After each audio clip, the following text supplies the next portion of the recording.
अच्छा भाई जी, एक कान एक दरख्त उत्ते बह के रो रहा हुंदा वा। कहानी बड़ी जबरदस्त है, जरा गौर करियो। और रोंदा रोंदा ना कान दी अख च अथरू डिगदा है ते दरख्त थल्ले एक बाबा सुत्ता हुंदा है। ਉਹ ਬਜ਼ੁਰਗ ਦੇ ਨਾ ਮੂੰਹ ਉੱਤੇ ਆ ਕੇ ਪੈਂਦਾ ਹੈ। ਬਜ਼ੁਰਗ ਵੇਖਦਾ ਹੈ ਉੱਤੇ ਕਿ ਕਾਂ ਰੋਣ ਲਿਆ, ਕੀ ਗੱਲ ਹੈ ਇਹਨੂੰ। ਉਹ ਕਾਂ ਨੂੰ ਪੁੱਛਦਾ ਕਿ ਕਾਵਾਂ ਕੀ ਗੱਲ ਹੈ, ਕਾਹਦਾ ਰੋਈ ਜਾਣਾ ਵਾ।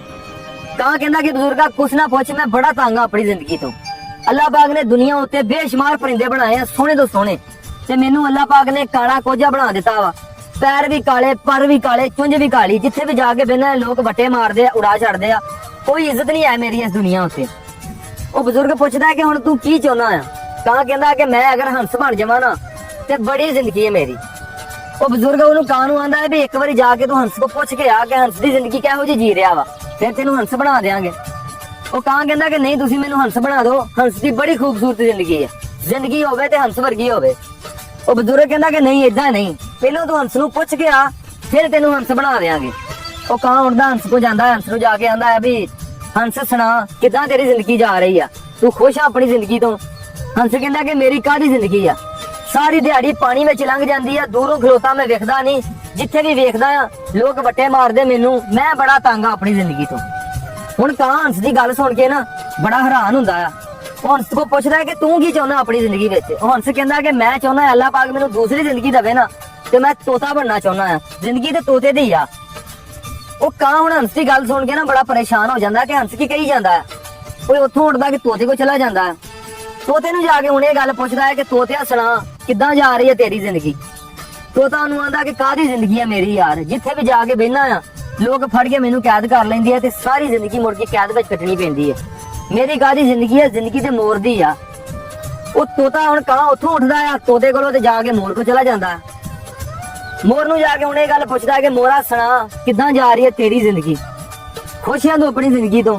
ਮੋਰ ਕਹਿੰਦਾ ਕਿ ਯਾਰ ਮੇਰੀ ਕਾਹਦੀ ਜ਼ਿੰਦਗੀ ਆ, ਸਾਰੀ ਜ਼ਿੰਦਗੀ ਚਿੜੀਆਂ ਘਰਾਂ ਵਿੱਚ ਗੁਜ਼ਰ ਜਾਂਦੀ ਆ, ਲੋਕ ਆਉਂਦੇ ਆ ਤਸਵੀਰਾਂ ਖਿੱਚਦੇ ਆ, ਸੋਟੀਆਂ ਮਾਰਦੇ ਆ, ਪਰ ਮੇਰੇ ਖਿੱਚ ਲੈਂਦੇ ਆ, ਪੈਰ ਮੇਰੇ ਵੇਖ ਕਿੱਡੇ ਕੋਝੇ ਆ, ਮੇਰੀ ਕਾਹਦੀ ਜ਼ਿੰਦਗੀ ਆ, ਸਾਰੀ ਜ਼ਿੰਦਗੀ ਤੇ ਮੈਂ ਚਿੜੀਆਂ ਘਰਾਂ ਵਿੱਚ ਕੈਦ ਕੱਢ ਦੇਣਾ। ਮੈਂ ਚਾਹੁੰਦਾ ਹੈ ਕਿ ਮੈਨੂੰ ਅੱਲਾਹ ਪਾਕ ਦੂਸਰੀ ਜ਼ਿੰਦਗੀ ਦੇਵੇ ਨਾ, ਤਾਂ ਮੈਂ ਕਾਂ ਬਣਨਾ ਚਾਹੁੰਦਾ। ਹੁਣ ਕਾਂ ਉਹਦੀ ਗੱਲ ਸੁਣ ਕੇ ਬੜਾ ਹੈਰਾਨ ਹੋ ਜਾਂਦਾ ਆ ਕਿ ਮੈਂ ਤਾਂ ਕਿੱਡਾ ਨਾ ਸ਼ੁਕਰਾਂ ਆ। ਮੈਂ ਚਾਹੁੰਦਾ ਹੈ ਕਿ ਮੈਂ ਤੋਤਾ ਬਣਾ, ਹੰਸ ਬਣਾ, ਲੇਕਿਨ ਇਹ ਮੋਰ ਐਡਾ ਖੂਬਸੂਰਤ ਹੈ, ਇਹ ਚਾਹੁੰਦਾ ਕਿ ਮੈਂ ਕਾਂ ਬਣਾ। ਕੋਈ ਉੱਥੋਂ ਉੱਡਦਾ ਹੈ, ਫਿਰ ਬਾਬੇ ਕੋਲ ਚਲਾ ਜਾਂਦਾ ਹੈ।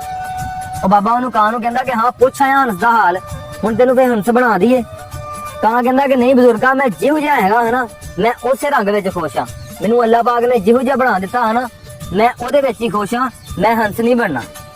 ਗੱਲ ਦੱਸਣ ਦਾ ਭਰਾਵੋ ਮਕਸਦ ਇਹ ਆ ਕਿ ਬੜੇ ਲੋਕ ਅੱਲਾਹ ਪਾਕ ਕੋਲ ਗਿਲੇ ਸ਼ਿਕਵੇ ਕਰਦੇ ਆ ਕਿ ਅੱਲਾਹ ਪਾਕ ਨੇ ਮੈਨੂੰ ਕਾਲਾ ਬਣਾਇਆ ਵਾ, ਮੈਨੂੰ ਕੀ ਬਣਾ ਦਿੱਤਾ, ਫਲਾਣੇ ਨੂੰ ਐਡਾ ਸੋਹਣਾ ਬਣਾਇਆ ਵਾ, ਜਾਂ ਫਲਾਣੇ ਬੰਦੇ ਨੂੰ ਇੰਨੀ ਦੌਲਤ ਅਤਾ ਕਰ ਦਿੱਤੀ ਹੈ।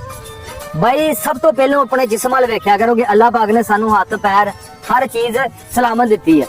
ਕੁਛ ਲੋਕ ਬਾਈ ਦੁਨੀਆ ਤੇ ਇਹੋ ਜਿਹੇ ਵੀ ਆ ਜਿਨ੍ਹਾਂ ਨੂੰ ਅੱਲਾਹ ਪਾਕ ਨੇ ਲੱਤਾਂ ਨਹੀਂ ਦਿੱਤੀਆਂ, ਬਾਹਾਂ ਨਹੀਂ ਦਿੱਤੀਆਂ, ਸੁਣਨ ਵਾਸਤੇ ਕੰਨ ਨਹੀਂ ਦਿੱਤੇ, ਬੋਲਣ ਵਾਸਤੇ ਜ਼ਬਾਨ ਨਹੀਂ ਦਿੱਤੀ, ਤੇ ਤੁਹਾਨੂੰ ਅੱਲਾਹ ਪਾਕ ਨੇ ਸਾਰੀਆਂ ਚੀਜ਼ਾਂ ਦਿੱਤੀਆਂ। ਅੱਲਾਹ ਪਾਕ ਨੇ ਹਰ ਬੰਦੇ ਨੂੰ ਜਿਸ ਹਾਲ ਵਿੱਚ ਰੱਖਿਆ ਨਾ ਬਾਈ ਬਿਹਤਰ ਰੱਖਿਆ ਵਾ। ਅੱਲਾਹ ਪਾਕ ਆਪਣੇ ਬੰਦੇ ਵਾਸਤੇ ਜੋ ਵੀ ਕਰਦਾ ਆ ਬਿਹਤਰ ਕਰਦਾ ਆ।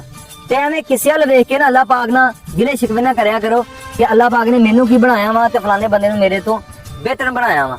ਅਗਰ ਇੱਕ ਬੰਦੇ ਦੀਆਂ ਗੱਲਾਂ ਲਾਲ ਹਨਾ ਤੇ ਆਪਣੀਆਂ ਗੱਲਾਂ ਚਪੇੜਾ ਮਾਰ ਕੇ ਲਾਲ ਨਹੀਂ ਕਰ ਲਈਦੀਆਂ। ਉਹ ਸਾਡਾ ਨਾ ਇੱਕ ਰਿਸ਼ਤੇਦਾਰ ਹੀ ਲੱਗਦਾ ਹੈ, ਉਹਨੇ ਨਾ ਮੱਝਾਂ ਦਾ ਪਾਇਆ ਸੀ ਫਾਰਮ। ਉਹ ਕਿਸੇ ਪਿੱਛੇ ਲਾ ਕੇ ਨਾ ਕੋਈ ਬੰਦੇ ਨੇ ਉਹਨੂੰ ਕਿਹਾ ਕਿ ਪ੍ਰਾਪਰਟੀ ਵਿੱਚ ਬੜਾ ਫਾਇਦਾ ਹੈ, ਤੂੰ ਕੀ ਮੱਝਾਂ ਨਾਲ ਡੰਗਰ ਬਣਿਆ ਵਾ। ਉਹਨੇ ਡੰਗਰ ਵੇਚੇ, ਟਰੈਕਟਰ ਵੇਚੇ, ਹਵੇਲੀ ਵੇਚੀ, ਪ੍ਰਾਪਰਟੀ ਦਾ ਕੰਮ ਸ਼ੁਰੂ ਕਰ ਲਿਆ। ਲੋਨ ਨੂੰ ਐਸਾ ਘਾਟਾ ਪਿਆ ਵਾ ਕਿ ਹਾਲੇ ਤੱਕ ਸਿੱਧਾ ਨਹੀਂ ਹੋਇਆ।